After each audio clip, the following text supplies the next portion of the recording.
Assalamualaikum warahmatullahi wabarakatuh. Kembali lagi di sini dengan channelnya Bayu MP96. Bagaimana kabar teman-teman semuanya? Semoga selalu sehat dan dimurahkan rezekinya. Amin amin ya robbal alamin. Kali ini kita akan menceritakan tentang Abu Nawas. Part 1. Pesan bagi para hakim. Siapakah Abu Nawas? Tokoh yang dianggap badut namun juga dianggap ulama besar ini, sufi, tokoh super lucu yang tiada bandingnya. Ini aslinya orang Persia yang dilahirkan pada tahun 750 Masehi di Ahwas, meninggal pada tahun 819 Masehi di Baghdad. Setelah dewasa, ia mengembara ke Basra dan Kufa. Di sana ia belajar bahasa Arab dan bergaul rapat sekali dengan orang-orang Badui padang pasir. Karena pergaulannya itu, ia mahir bahasa Arab dan adat istiadat dan kegemaran orang Arab. Ia juga pandai bersyair, berpantun dan menyanyi. Ia sempat pulang ke negaranya, namun pergi lagi ke Baghdad bersama ayahnya. Keduanya menghambakan diri kepada Sultan Harun al-Rasyid, Raja Baghdad. Mari kita boleh kisah penggeli hati ini. Bapaknya Abu Nawas adalah penghulu kerajaan Baghdad bernama Maulana. Pada suatu hari, bapaknya Abu Nawas yang sudah tua itu sakit parah dan akhirnya meninggal dunia. Abu Nawas dipanggil ke istana. Ia diperintahkan sultan atau raja untuk mengubur jenazah bapaknya itu sebagaimana adat Syekh Maulana. Apa yang dilakukan Abu Nawas hampir tiada bedanya dengan Kadi Maulana, baik mengenai tata cara memandikan jenazah hingga mengkafani, menyolati dan mendoakannya. Maka Sultan bermaksud mengangkat Abu Nawas menjadi kadi atau penghulu menggantikan kedudukan bapaknya. Namun, demi mendengar rencana sang Sultan, tiba-tiba saja Abu Nawas yang cerdas itu tiba-tiba nampak berubah menjadi gila. Usai upacara pemakaman bapaknya, Abu Nawas mengambil sepotong batang pisang dan diperlakukannya seperti kuda. Ia menunggangi kuda dari batang pisang itu sambil berlari-lari dari kuburan bapaknya menuju rumahnya.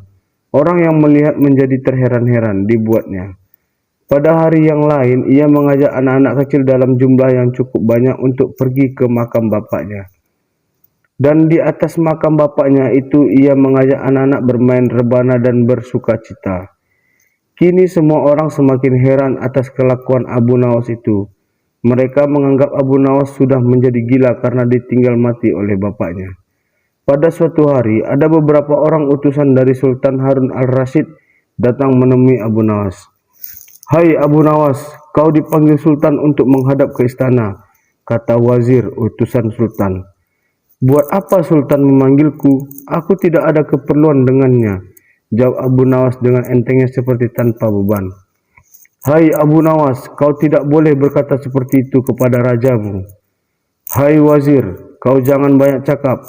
Cepat ambil ini kudaku ini dan mandikan di sungai supaya bersih dan segar," kata Abu Nawas sambil menyodorkan sebatang pohon pisang yang dijadikan kuda-kudaan. Si wazir hanya menggeleng-geleng kepala melihat kelakuan Abu Nawas. "Abu Nawas, kau memang apa tidak menghadap Sultan?" kata wazir. "Katakan kepada rajamu, aku sudah tahu maka aku tidak mau," kata Abu Nawas. "Apa maksudnya Abu Nawas?" tanya wazir dengan rasa penasaran. "Sudah, pergi sana. Bilang saja begitu kepada rajamu," sergah Abu Nawas sembari menyaruk debu dan dilempar ke arah si wazir dan teman-temannya. Si wazir segera menyingkir dari halaman rumah Abu Nawas. Mereka laporkan keadaan Abu Nawas yang seperti tak waras itu kepada Sultan Harun al-Rasyid. Dengan geram Sultan berkata, "Kalian bodoh semuanya. Hanya menghadapkan Abu Nawas kemari saja tak becus. Ayo pergi sana ke rumah Abu Nawas, bawa dia kemari dengan sukarela ataupun terpaksa." Si wazir segera mengajak beberapa prajurit istana dan dengan paksa Abu Nawas dihadirkan di hadapan raja. Namun lagi-lagi di depan raja Abu Nawas berlagak pilon, bahkan tingkahnya ugal-ugalan. Tak selayaknya berada di hadapan seorang raja. "Abu Nawas bersikap sopan," tegur Baginda. Ya Baginda, tahukah Anda? Apa Abu Nawas? Baginda terasi itu asalnya dari udang. Kurang ajar kau menghinaku, Nawas. Tidak Baginda, siapa bilang udang berasal dari terasi? Baginda merasa dilecehkan. Ia naik pitam dan segera memberi perintah kepada pengawalnya. Hajar dia, pukuli dia sebanyak 25 kali. Wah, Abu Nawas yang kurus kering itu akhirnya lemas tak berdaya. Dipukuli tentara yang bertubuh kekar. Usai dipukuli, Abu Nawas disuruh keluar istana. Ketika sampai di pintu gerbang kota, ia dicegat oleh penjaga. Hai Abu Nawas, tempoh hari ketika kau hendak masuk ke kota ini, kita telah mengadakan perjanjian. Masa kau lupa pada janjimu itu? Jika engkau diberi hadiah oleh Baginda, maka engkau berkata, aku bagi dua. Engkau satu bagian, aku satu bagian. Nah, sekarang mana bagianku itu? Hai penjaga pintu gerbang, apakah kau benar-benar menginginkan hadiah Baginda yang diberikan kepadaku tadi? Iya, tentu itu kan sudah merupakan perjanjian kita. Baik, akan kuberikan semuanya, bukan hanya satu bagian. Wah, ternyata kau baik hati Abu Nawas. Memang seharusnya begitu. Kau kan sudah sering menerima hadiah dari Baginda. Tanpa banyak cakap lagi, Abu Nawas mengambil sebatang kayu yang agak besar, lalu orang itu dipukulinya sebanyak 25 kali. Tentu saja orang itu menjerit-jerit kesakitan dan menganggap Abu Nawas telah menjadi gila. Setelah penunggu gerbang kota itu kelengar, Abu Nawas meninggalkannya begitu saja. Ia terus melangkah pulang ke rumahnya. Sementara itu, si penjaga pintu gerbang mengadukan nasibnya kepada Sultan Harun al-Rasyid. Ya Tuanku Syah Alam, ampun beribu ampun, hamba datang kemari mengadukan Abu Nawas yang telah memukul hamba sebanyak 25 kali tanpa suatu kesalahan. Hamba mohon keadilan dari Tuanku Baginda.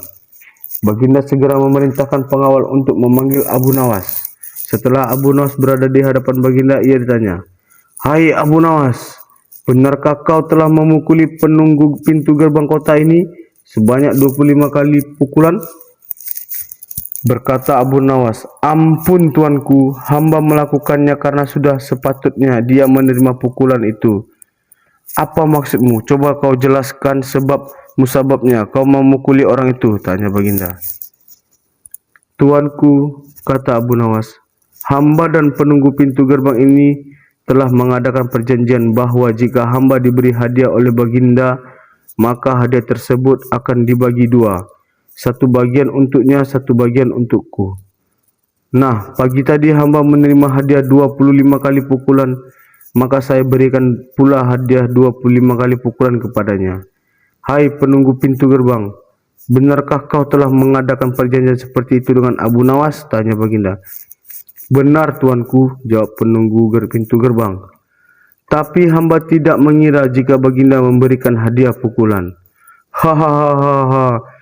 Dasar tukang peras, sekarang kena batunya kau, sahut Baginda.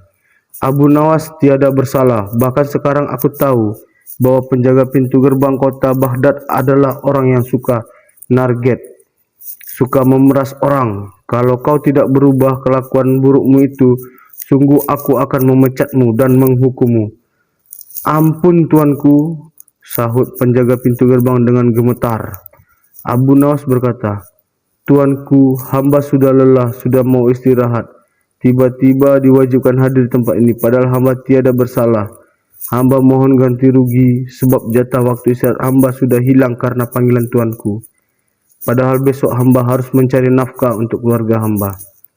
Sejenak Baginda melengek, terkejut atas protes Abu Nawas. Namun tiba-tiba ia tertawa terbahak-bahak. Hahaha, jangan khawatir Abu Nawas. Baginda kemudian memerintahkan bendahara kerajaan memberikan sekantong uang perak kepada Abu Nawas.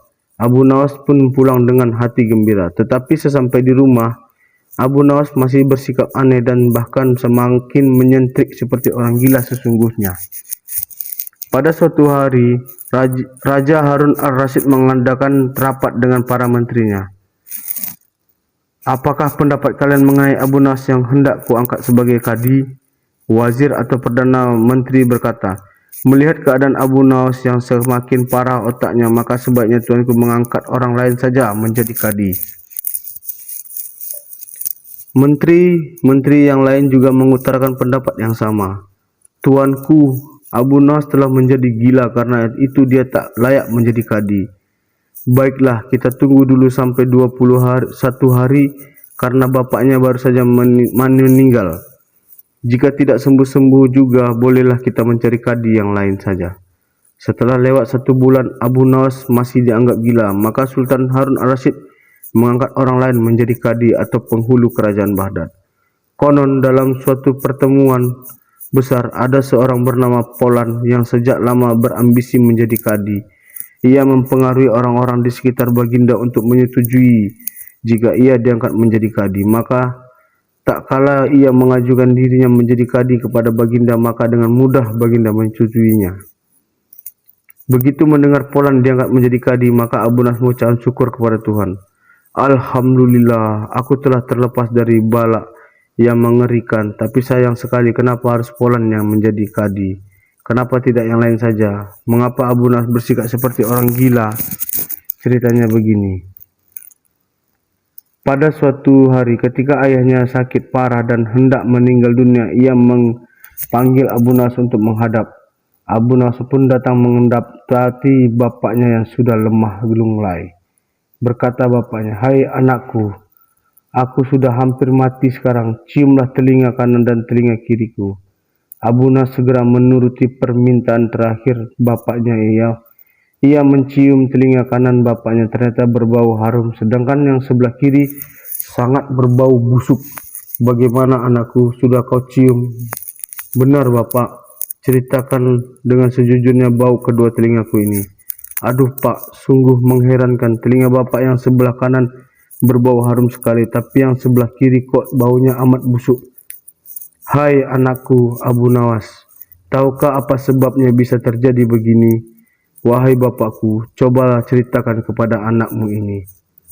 Berkata Syekh Maulana, "Pada suatu hari datang 2 orang mengadu masalahnya kepadaku.